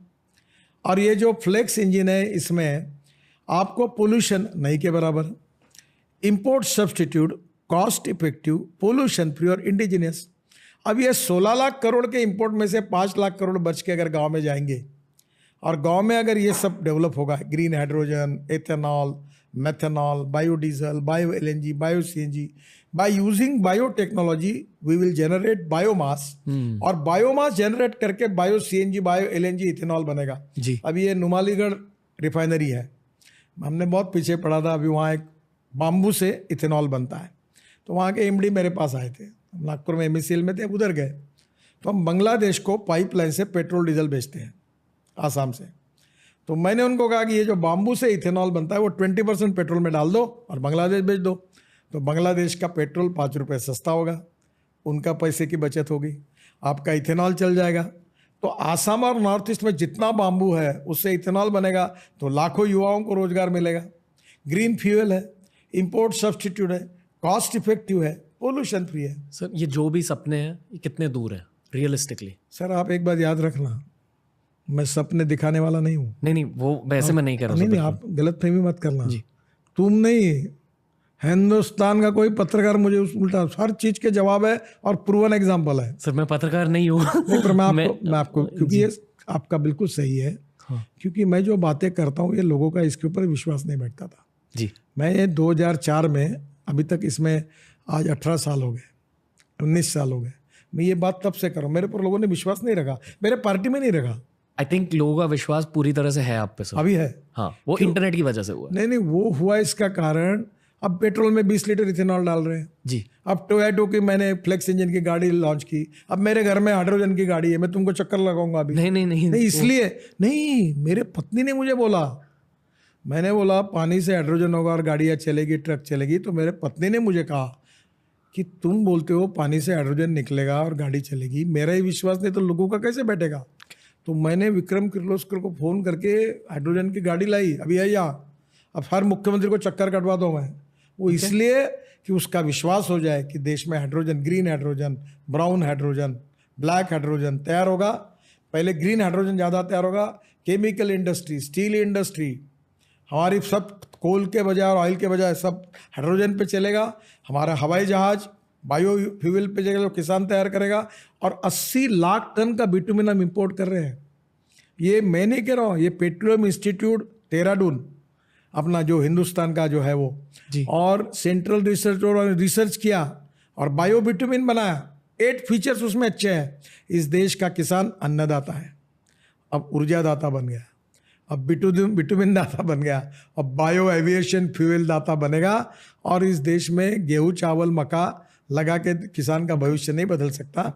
फिर गांव समृद्ध होंगे, स्मार्ट शहर के बजाय स्मार्ट विलेज बनेंगे, गांव में CBSE की अच्छी स्कूल होंगी, अच्छा अस्पताल होगा, अच्छे डॉक्टर होंगे, गांव में 24 घंटे पानी मिलेगा, 24 घंटे बिजली होगी, और किसान को उसके फसल के लाखों में पैसे मिलेंगे। तो गांव का आदमी कोई शहर में नहीं आएगा। तब जो हिंदुस्तान का विकास होगा, तब आत्मनिर्भर भारत बनेगा, और हमारा इंपोर्ट कम होगा, एक्सपोर्ट बढ़ेगा, और हिंदुस्तान दुनिया की महाशक्ति बनेगी। 2030s की बात है, 2030s एक देखिए रियलिस्टिक। सर, एक हमारे यहाँ एक हम जिनको मानते थे, एक दत्तोपंत ठेंगड़ी करके बहुत बड़े थिंकर थे, जी। बहुत बड़े थिंकर थे। तो उन्होंने एक बात अच्छी कही थी कि every politician thinks about his next election and every socio economic reformer who thinks from century to century. ये कितने समय में होगा ये तो मैं नहीं बताऊंगा, पर मैं आपको एक बात बताता हूँ कि आज जिन नीतियों पर हम और हमारी सरकार मोदी जी के नेतृत्व में चल रही है, तो 10 साल के में आपको ऐसे परिणाम निकलेंगे कि परिस्थितियाँ बदलती हुई एकदम दिखेगी। वैसे आज ही बदल रही है और दिखेगी, और धीरे धीरे उसमें चलते आएंगे तो एक्सपोर्ट बढ़ेगा हमारा। अब मुझे बताओ, लॉजिस्टिक कॉस्ट 14 से 16% है, हमने अच्छे रोड बनाए, फिर पेट्रोल डीजल के बजाय इथेनॉल आया, LNG आया, CNG आया, इलेक्ट्रिक की गाड़ी आई, बस आया, हाइड्रोजन की गाड़ी आई, अभी वो ट्रॉली पर इलेक्ट्रिक हाईवे बन रहे। तो हमारी लॉजिस्टिक कॉस्ट 2 साल के अंदर, मेरी कोशिश है, it's not my commitment neither my declaration, क्योंकि मैं साफ साफ बोलने वाला हूँ, दो साल के अंदर लॉजिस्टिक कॉस्ट में 36 ग्रीन हाईवे बना रहा हूँ, और ऐसे नहीं तो 9% पे आएंगे, सिंगल डिजिट पे। तो 16% से 9% आएंगे तो 6%, 7% का आपकी बचत हो गई, तो एक्सपोर्ट मार्केट में आपका पोटेंशियल बढ़ेगा। मैं जब मंत्री बना तो ऑटोमोबाइल इंडस्ट्री जो थी वो 4.5 लाख करोड़ की थी, मोदी जी प्रधानमंत्री बने तब। अब बीच में 2 महीने पहले तक हम लोग 4थे नंबर पर थे, आज हम जापान को पीछे डालकर 3रे नंबर पर आए, 12.5 लाख करोड़ की इंडस्ट्री बनी, 4.5 करोड़ लोगों को जॉब मिला, और राज्य सरकार और भारत सरकार को सबसे ज़्यादा GST देने वाली इंडस्ट्री है। अब मुझे बताइए कि आने वाले समय में अगर इसी प्रकार से ऑटोमोबाइल इंडस्ट्री जो 12.5 लाख करोड़ की है, और हमारा उद्दिष्ट है, मिशन है, फिर टारगेट है, नॉट डिक्लेरेशन, कि हमारे देश में देश को पहले नंबर पर ले जाए। अब पहले नंबर पर है कौन? अमेरिका, दूसरे नंबर पर चाइना, तीसरे नंबर पर इंडिया। अब हमको 25 लाख करोड़ की इंडस्ट्री बनानी है। हमने स्क्रैपिंग पॉलिसी लाई, rubber powder, plastic, steel, aluminium, copper सब रिसाइकलिंग हो रहा, तो कंपोनेंट की कीमतें 30% कम हो जाएगी। तो हम और एक्सपोर्ट में इधर ये 7% लॉजिस्टिक में कम हो गया, इसमें 25-30% कम होगा। तो वर्ल्ड में ट्रक, बस, कार, ट्रैक्टर, स्कूटर हमारे देश से सस्ती कहीं मिलेगी नहीं, और क्वालिटी में हम बेस्ट रहेंगे। आज बजाज, TVS और हीरो 50% प्रोडक्शन एक्सपोर्ट करते हैं। वाह, ऐसा होगा, प्रोडक्शन बढ़ेगा, एक्सपोर्ट बढ़ेगा, रोजगार निर्माण होगा, गवर्नमेंट को टैक्स मिलेगा, इकोनॉमी ग्रो होगी, वेल्थ बढ़ेगी, और हिंदुस्तान आत्मनिर्भर भारत बनेगा। स्मार्ट विलेज नहीं, स्मार्ट सिटीज़ नहीं, स्मार्ट विलेजेस बनेंगे। गांव, गरीब, मजदूर, किसान गरीबी रेखा के ऊपर आएंगे, गरीबी, भूखमरी, बेरोजगारी से मुक्त होंगे, और सुखी, समृद्ध, संपन्न, शक्तिशाली विश्व गुरु जैसा हिंदुस्तान बनेगा। ये हमारा रोड मैप है, कोशिशें हैं, मुझे लगता है ये संभव होगा। ओके सर, मतलब आपने इस ट्रांसपोर्टेशन और इंफ्रास्ट्रक्चर के फेज से बहुत कुछ सीखा होगा। मैं आपसे ये पूछना चाहता हूँ कि एक एंड विजन तो होगी ट्रांसपोर्टेशन को लेकर, रोड्स को लेकर, या ये कंटिन्यूअस प्रोसेस होता है? मतलब जितने भी हाईवेज बनी है, कुछ एंड पॉइंट है? सच बताओ, बोलो सर। मैं सोमवार, मंगलवार, बुधवार यहाँ रहता हूँ जी। सोमवार सुबह उठता हूँ तो यहाँ आता हूँ, बुधवार को काम खत्म करके गुरुवार को कोई देश में दौरे करके आऊँ, नागपुर जाता हूँ। रात को एक ही सोचता हूँ कि आज क्या खाना है, दूसरा महत्वपूर्ण विचार कोई नहीं होता। मैं जो दिखता हूँ वो करता हूँ, चलते रहता हूँ। तुम्हारे जैसे जो विद्वान, अच्छे भाव में बोल रहा हूँ, चिंतक है, सोचने वाले हैं, विद्वान है, उनके ऊपर सब सौंप दिया। तुम सोचो और करो। और मैं इतना बड़ा भी नहीं हूँ, मैं बहुत सामान्य व्यक्ति हूँ।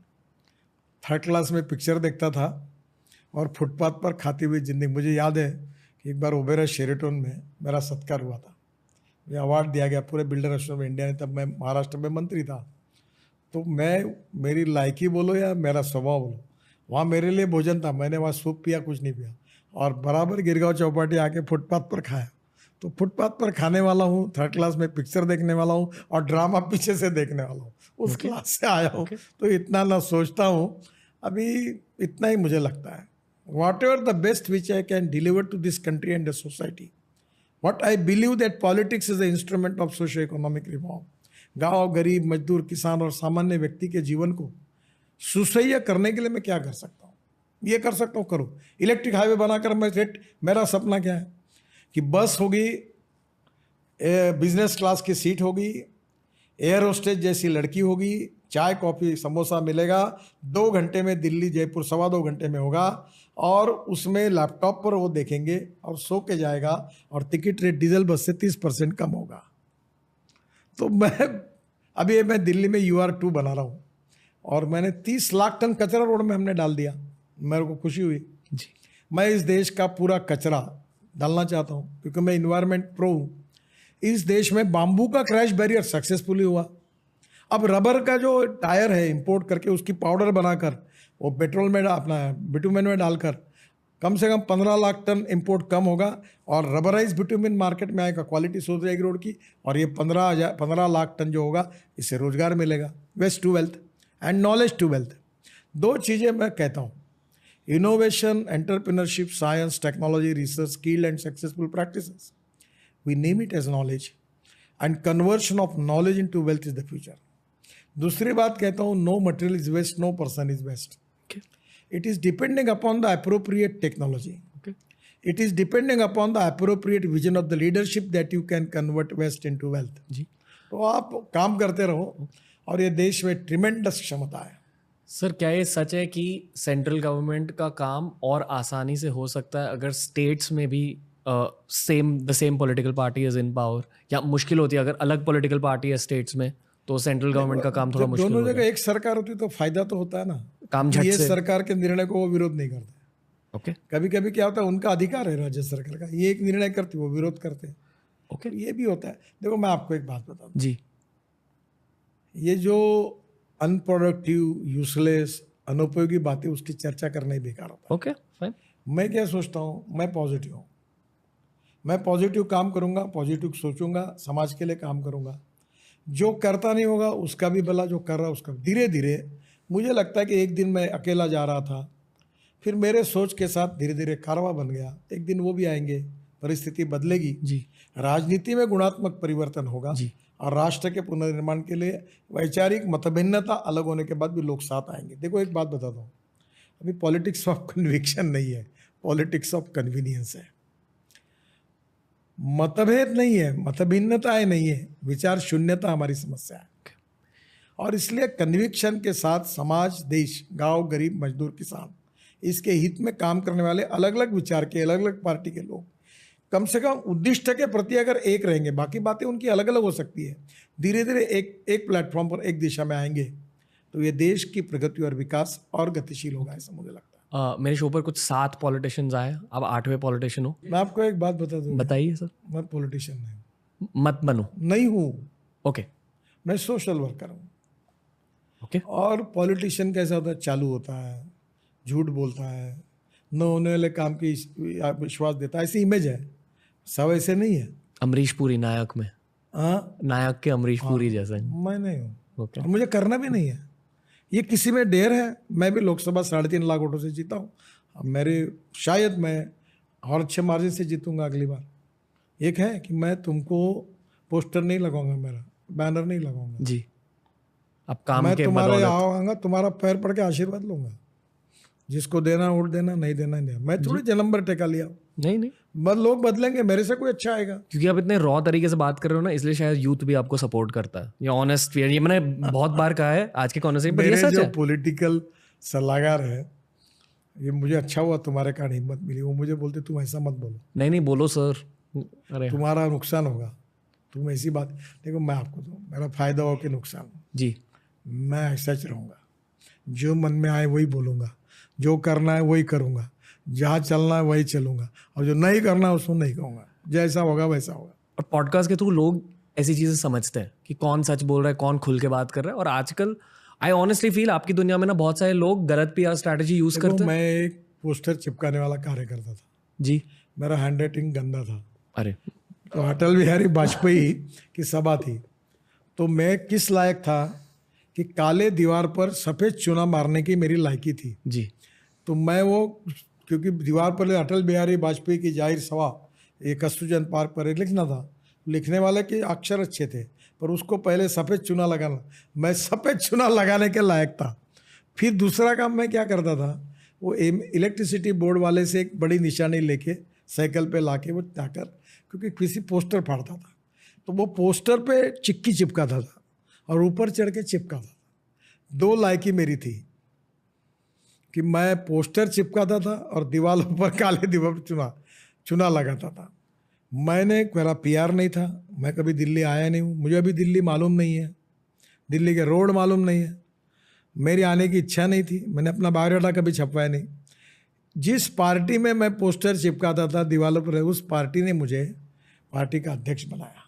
जिस कुर्सी पर अटल बिहारी वाजपेयी और अडवाणी बैठे, उस कुर्सी पर बैठने का मौका दिया मुझे। मेरी औकात और हैसियत से बहुत ज़्यादा मिला, मंत्री पद मिला, और बहुत ज़्यादा पार्टी ने दिया, मैं खुश हूँ। और ये कोई कैलकुलेशन से हुआ नहीं। तो मुझे लगता है कि काम करते रहो ईमानदारी से, संवेदनशीलता रखो, social responsibility, social consciousness and social sensitiveness जी, is most important thing with the politician and social worker. गरीब के लिए काम करते रहो, लोगों की सेवा करते रहो, शिक्षा का क्षेत्र हो, सेवा का क्षेत्र हो, विकास का क्षेत्र हो, महिला दिव्यांगों के लिए काम करना। मैंने 500 लोगों को पैर लगा दिया। जो स्ट्रेचर पर आए वो दौड़ने लगे, बुलेट चलाने लगे, फुटबॉल करने लगे। मुझे तो मेरे चुनाव जीतने से भी ज़्यादा आनंद हुआ। इस पूरे पॉडकास्ट के लिए मैंने सिर्फ एक मुश्किल सवाल प्लान किया है, और वो मैं मुश्किल सवाल आपसे पूछूंगा। सर, जो भी अभी हिमाचल और उत्तराखंड में जो बारिश हुई उसकी वजह से जो रोड्स डिस्ट्रॉय हुए, इंस्टाग्राम और यूट्यूब पर भी लोग कह रहे हैं कि क्योंकि इतनी ज़्यादा डेवलपमेंट हो गई है पहाड़ों में, तो एनवायरनमेंट पर इम्पैक्ट हुआ है, और उस एनवायरमेंटल इम्पैक्ट की वजह से अब भूमि माँ रिस्पॉन्ड कर रही है, मदर नेचर इज रिस्पॉन्डिंग। तो आप डील कैसे करते हो इस सिचुएशन के साथ? मतलब पहली बात तो ऐसी है कि मैं महाराष्ट्र से हूँ। जी पुणे मुंबई में हमने वो सह्याद्री देखा है, जी, तो ब्लैक पत्थर है, वो हिमालय पत्थर ही नहीं है। मिट्टी में, सफ़ेद मिट्टी में ऐसा दगड़ फंसा हुआ है, मेजोरिटी ऐसा है। देखो आपको एक बात हो, जियोलॉजी, मिनरोलॉजी, क्रिस्टोग्राफी, जियोफॉर्मोलॉजी थोड़ा बहुत तुमने देखी होगी, ये सब भूगर्भ शास्त्र है।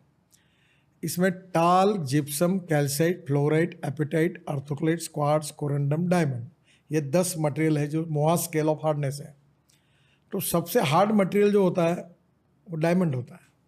हिमालय नंबर 1 पे आता है जी, है मिट्टी से वो। और दूसरी बात है कि स्विट्ज़रलैंड में भी ऐसी स्थिति है, नॉर्वे में भी है। इसके लिए कोई स्पेशल टेक्नोलॉजी का उपयोग करना चाहिए। हमने बहुत रोड बनाए, ये बनाए, बादल फट रहे हैं, पानी आ रहे हैं, नदियाँ पात्र बदल रही है, गाड़ियाँ बह गई। कुछ हमारी मर्यादा है कि रोड, नदी के बाजू में लोग बिल्डिंग मान लेते हैं, गांव बसा लेते हैं, फिर जब पानी आता है तो बह जाता है। फिर पहाड़, इधर हिमालय है। अभी आप अगर कुल्लू से मनाली जाओगे तो हमने रोड बनाया बहुत बड़ा, 5-6 हज़ार करोड़ का, इधर पहाड़ इधर पहाड़। फिर ये पहाड़ से लेकर हमने इधर रोड बनाया, रोड बनाने के बाद इधर गांव, गांव के बाद रिवर, रिवर के बाद फिर रोड हमारा, और रोड के बाद फिर हिमालय। अब वो दोनों ऊपर से गिर के ऐसा देखना पड़ता है, तो कैसे कवर करेंगे? यानी अच्छा रोड बनाएंगे तो कहाँ बनाएंगे? अब लोग जहाँ रहते हैं वो गांव को जोड़ने के लिए रोड बनाएंगे तो पहाड़ कैसे है? तो एक तो रोड बनाना नहीं सोचो, बनाना है तो कैसे सोचना? तो पहली बात ऐसी है कि अभी हमने पहली बात, ये जो नुकसान हुआ है इसमें अनएक्सपेक्टेड बहुत बड़ा पानी आ गया, नदी ने पात्र बदल दिया, बाढ़ आ गए, वो बियॉन्ड कंट्रोल था। फिर भी हम टेक्निकली जितने स्ट्रांग थे उतने नहीं थे, और इसलिए अगर इसमें हमारी कोई कमियां होगी तो मैं स्वीकार करता हूँ। अब मैंने स्विट्ज़रलैंड से प्रेजेंटेशन लिया, वहाँ का टेक्निक बोला है, नॉर्वे के लोग बोला है, और अब जैसे एक्सीडेंटल ब्लैक स्पॉट्स हमने आइडेंटिफाई किए, वैसे जहाँ ये पहाड़ गिरे हैं, लैंडस्लाइड्स हुए, वो ब्लैक स्पॉट्स करके आइडेंटिफाई किए। उसमें ऐसा है कि पहाड़ ऐसा काटना, फिर जाली लगाना, फिर बोल्टिंग करना, फिर उसमें कुछ स्पेसिस लगाना। तो ये हम लोग नॉर्वे और स्विट्ज़रलैंड से टेक्निक लेकर हम ऐसी कोशिश करेंगे, क्योंकि हम रोड बदल नहीं सकते, रोड का मार्ग भी नहीं बदल सकते जी। अभी बद्रीनाथ, केदारनाथ, गंगोत्री, 4 धाम रोड बन रहा है। रोड नहीं था तब 2012 में कितने लोग मर गए, कितना बड़ा हादसा हो गया बादल फटने से। अच्छा, रोड लोग नदी के बाजू में रहते हो छोड़ने के लिए तैयार नहीं है, अतिक्रमण करके वहीं बिल्डिंगें बना रहे, होटल बना रहे बड़े बड़े। तो प्रॉब्लम ये है कि ये जो प्रॉब्लम है इसको दूर करने के लिए हम ये ब्लैक स्पॉट से उसको टेक्निकल डील करते हुए हम उसको वर्ल्ड की बेस्ट टेक्नोलॉजी उपयोग करके करेंगे। जो हुआ वो बिल्कुल सही है, आपने जो कहा वो बिल्कुल सही है, और परिस्थितियाँ बहुत विकट थी, पर उन परिस्थितियों में 2 ही उपाय है। एक तो रोड ही नहीं करना, तो गांव बसा हुआ है, मनाली में लोग बसे हुए। अभी प्रॉब्लम ये था कि मनाली से रोहतांग पास जाने के लिए 3.5 घंटे लगते थे, तो हमने वहाँ टनल बनाई तो 8 मिनट में चले जाते हैं। अब सब जगह टनल बनाना, इतना पैसा सरकार के पास नहीं, पहाड़ के अंदर रोड बनाना। अभी हमने चंडीगढ़ से मनाली तक रोड बनाया, उसमें कम से कम 20,000 करोड़ की टनल बनाई। अब इतनी टनल कहाँ से बनाएंगे? अब हिमाचल, उत्तराखंड, कश्मीर पूरा पर्वतों का ही है, तो पूरी टनल बनाएंगे तो 5-7 लाख करोड़ रुपए लगेंगे। और तो ये जो समस्या है, इसमें से कहीं टनल भी बना रहे कहीं ब्लैक स्पॉट जैसे ये जहाँ लैंडस्लाइड से उसको हम ब्लैक स्पॉट के रूप में तैयार करके उसको बेस्ट टेक्नोलॉजी का उपयोग करके उसको प्रोटेक्ट करके लोगों की जीव हानि और वित्त हानि न हो, ऐसी कोशिश कर रहे हैं। और दूसरी बात, मैंने एक सुझाव दिया था, हमारे देश में जब होता है तो सब लोग बोलते ये नहीं हुआ, नहीं हुआ। अब वो इधर कुछ करो तो इन्वायरमेंट वाले रोक देते हैं। अभी मैंने कहा कि नदी का पात्र जो है उसको हम 2 मीटर 3 मीटर नीचे जाए, मैं फ्री ऑफ चार्ज करने के लिए तैयार हूँ। हिमाचल के मुख्यमंत्री को मैंने प्रस्ताव दिया, और ये जो मटेरियल निकलेगा वो मैं रोड में यूज़ करूँगा फ्री ऑफ चार्ज। तो नदी में 2-3 मीटर खोल जाने से पानी जो ऊपर आकर स्लिंट आ गया, जो इधर भागता है गाँव को, वो नीचे जाएगा तो ऊपर नहीं आएगा, तो गाँव का नुकसान नहीं होगा। तो कोई, अब मैंने कहा कि प्रपोजल पर मैंने इन्वायरमेंट के डीजी से भी बात की कि परमिशन दो, तो हमको नदियों को ड्रेजिंग करना पड़ेगा ताकि वहाँ पानी का वॉल्यूम अंदर जाए, ताकि बाहर भागे नहीं, ताकि लोगों का नुकसान न हो। जो पहाड़ गिर रहे हैं उसके ऊपर नए नए टेक्नोलॉजी का उपयोग करके कोई जालियाँ लगानी पड़ेगी, कोई स्पेसिस लगानी पड़ेगी, कोई जूट का कवर करना पड़ेगा, अलग अलग टेक्नोलॉजी है, उस पर काम करना पड़ेगा। पर अभी जो हमने किया है उसमें काफ़ी कमियां हैं। हमारे पास आर्थिक मर्यादा भी है, सब जगह टनल नहीं बना सकते, ये काम करने के लिए पैसा भी बहुत ज़्यादा लगता है। पर बिटवीन द लाइन आप समझ गए कि आदमी का जीवन इम्पोर्टेंट है जी, और इसका रक्षा करने के लिए ये सब जो जितने लैंडस्लाइड्स के स्पॉट, हिमाचल, उत्तराखंड और अपने कश्मीर, अरुणाचल, जिधर जिधर है उसको सुधारेंगे। और दूसरा, हिमालय ये पत्थर वाला पर्वत नहीं है, आप समझ लो। हिमालय ये मैक्सिमम मिट्टी में गोटा पत्थर है और ऊपर है खिसूड़ है, ब्राज़ील डाटा है, पूरा स्टाटा है।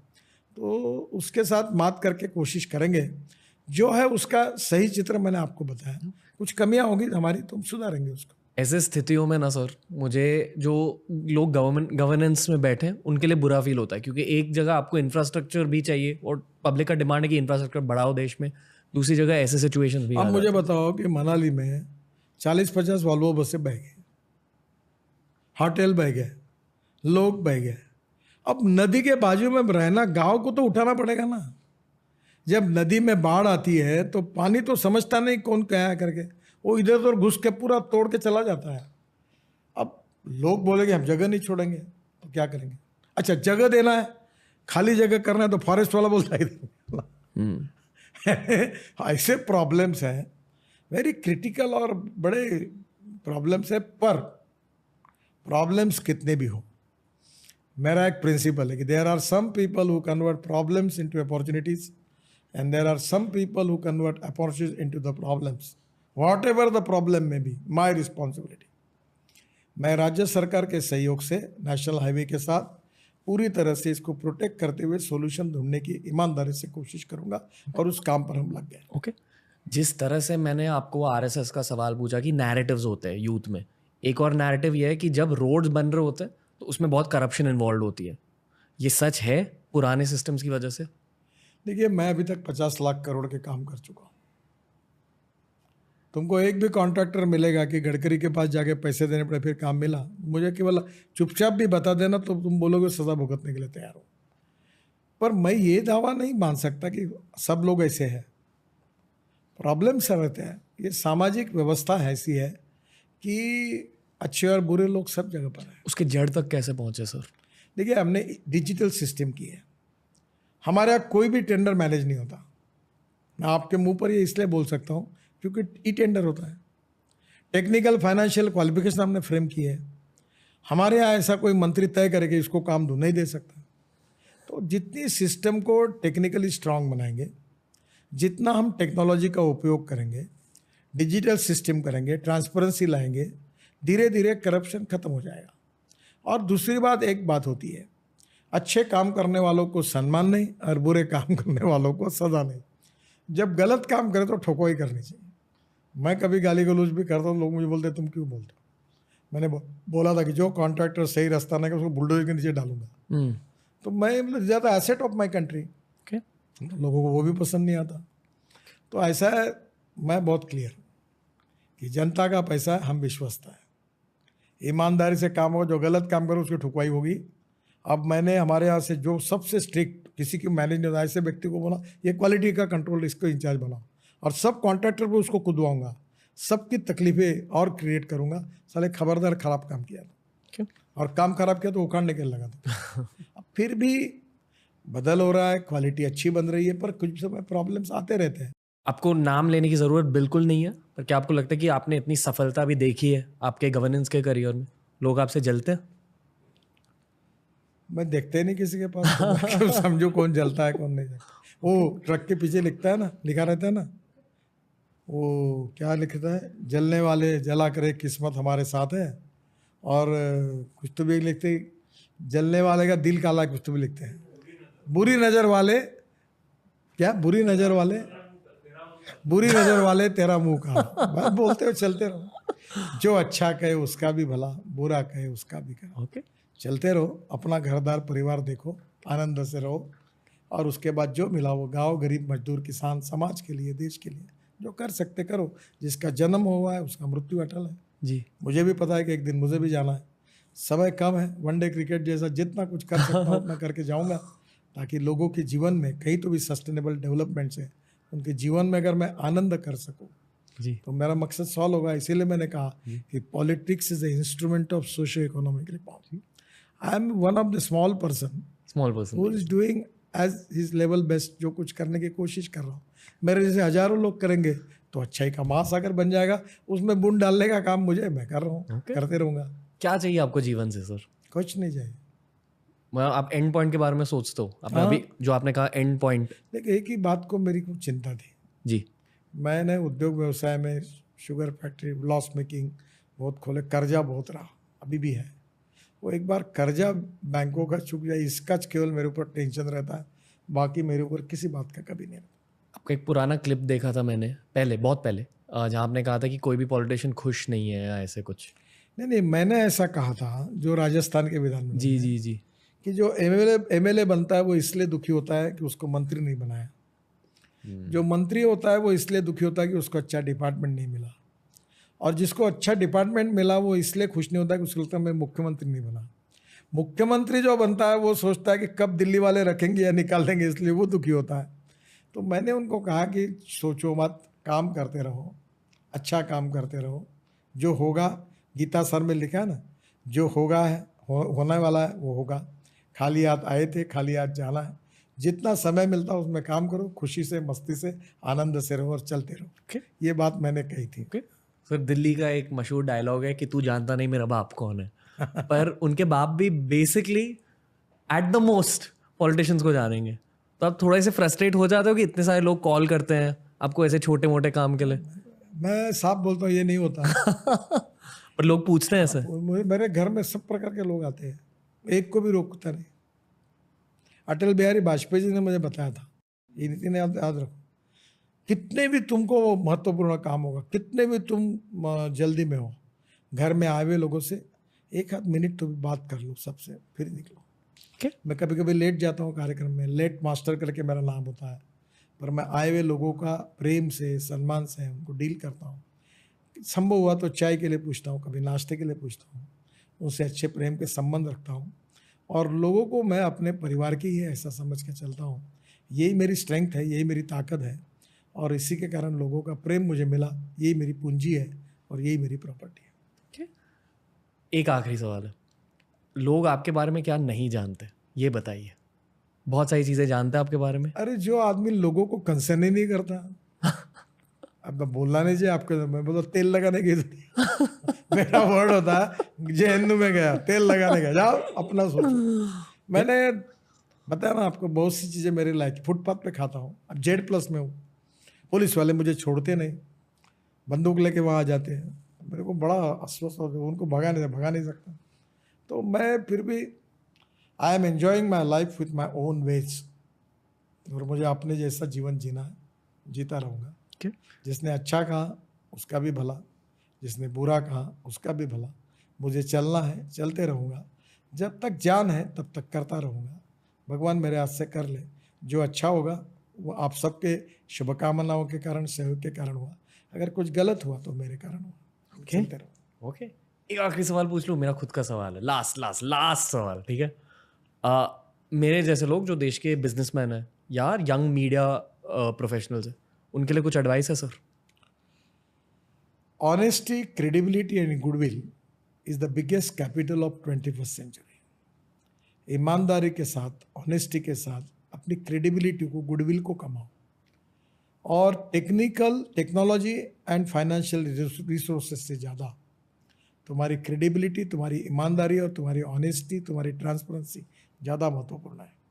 अपने रेपुटेशन को संभाल के रखो, शॉर्टकट मत मारो, शॉर्टकट कट यू शॉर्ट, चलते रहो, एक बार नाम बन जाएगा, दुनिया झुकती है, झुकाने वाला चाहिए। Nitin Gadkari sir, thank you, बहुत टाइम दिया आपने हमें, बहुत ग्रेटफुल हूँ। एंड में मैं बस ये कहना चाहूँगा कि आपके पीछे एक छत्रपति शिवाजी महाराज का स्टैचू है, और शिवाजी महाराज मेरा दैवत है। जी सर। आपको मराठी में कहता हूँ, यशवंत, कीर्तिवंत, वरदवंत, सामर्थ्यवंत, जाणता राजा, निश्चयाचा महामेरू, बहुत जनासे आधारू, अखंड स्थितीचा निदारू, श्रीमंत योगी। बचपन से बाबा साहेब पुरंदरे, शिवाजी सुनते सुनते मेरा बचपन चला गया। मेरे जीवन में मेरी माँ और पिता, उनसे भी ज़्यादा मेरे मन में अगर सम्मान किसी के प्रति है तो छत्रपति शिवाजी महाराज के प्रति है। उनका जीवन, उनका आदर्श, उनका शासक, उनका जैसा पिता, उनके जैसा पुत्र, सब बातों में एब्सोल्यूट थे, आदर्श थे। उनकी तुलना में हम बिल्कुल ही कहीं नहीं है। जीवन में उनके तरफ देखकर उनका अनुकरण करने की कोशिश करते रहते हैं। मुझे लगता है शिवाजी महाराज को अपना आइकॉन मानकर सब युवा पीढ़ी जाएगी तो निश्चित रूप से देश, समाज, सब कुछ बदल जाएगा। पर सर कुछ कुछ मराठा वॉरियर्स में उनकी एक छोटी सी झलक दिख जाती है, आप में उनकी छोटी सी झलक डेफिनेटली दिख जाती है, एटलीस्ट उनके जो सोच विचार थे, जो भी चीज़ें आपने कही है आज के पॉडकास्ट पर। मैं तो बोल ही रहा हूँ जी कि मैं एक बहुत ही लो कॉस्ट रॉ मटेरियल हूँ। मुझे कुछ बोलना ही नहीं मेरे बारे में, और जो कुछ अच्छा है जी, that is because of RSS, Vidyarthi परिषद, भारतीय जनता पार्टी और छत्रपति शिवाजी महाराज। इन्होंने हमको सिखाया। महात्मा ज्योतिबा फुले, बाबा साहेब अम्बेडकर, राजर्षि शाहू महाराज, इन्होंने सोशो इकोनॉमिक थिंकिंग दिया। डॉक्टर राम मनोहर लोहिया समाजवादी विचार के थे, पर उनके साथ मुझे कुछ गरीबों के लिए काम करने की प्रेरणा मिली।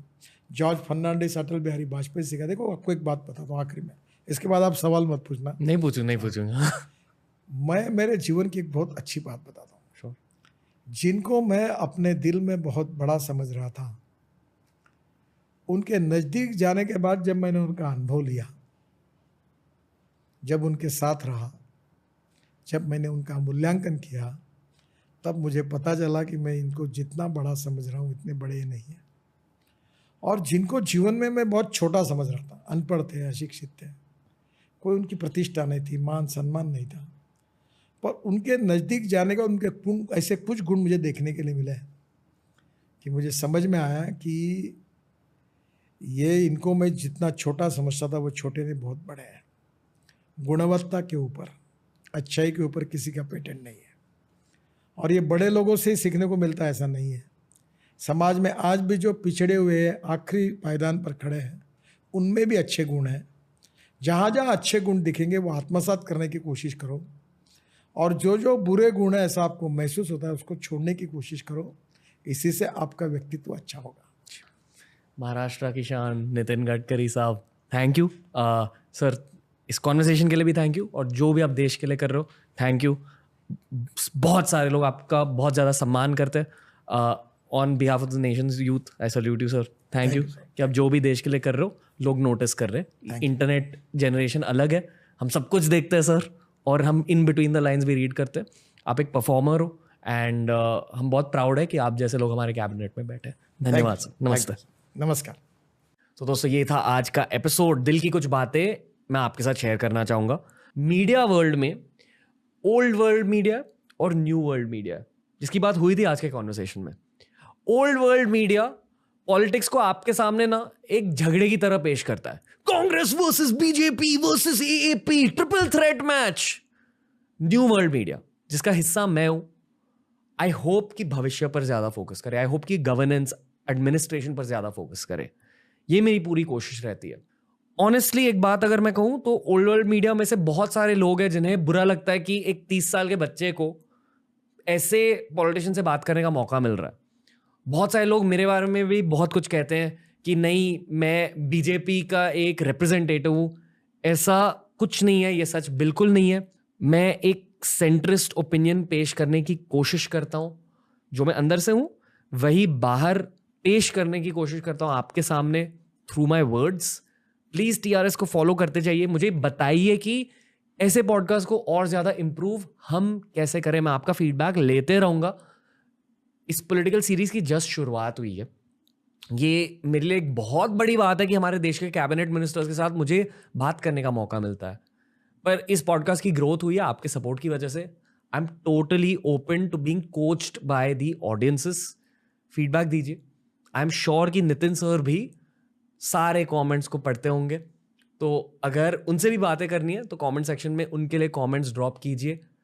और बस टीआरएस को सपोर्ट करते जाइए, सुनते जाइए पॉडकास्ट। बहुत सारे पॉडकास्ट आने वाले हैं, बहुत कुछ बातें होंगी, आपको बहुत कुछ सीखने का मौका मिलेगा, साथ में देश को आगे लेके जाते हैं दोस्तों। It's India's decade to be one. जय हिंद।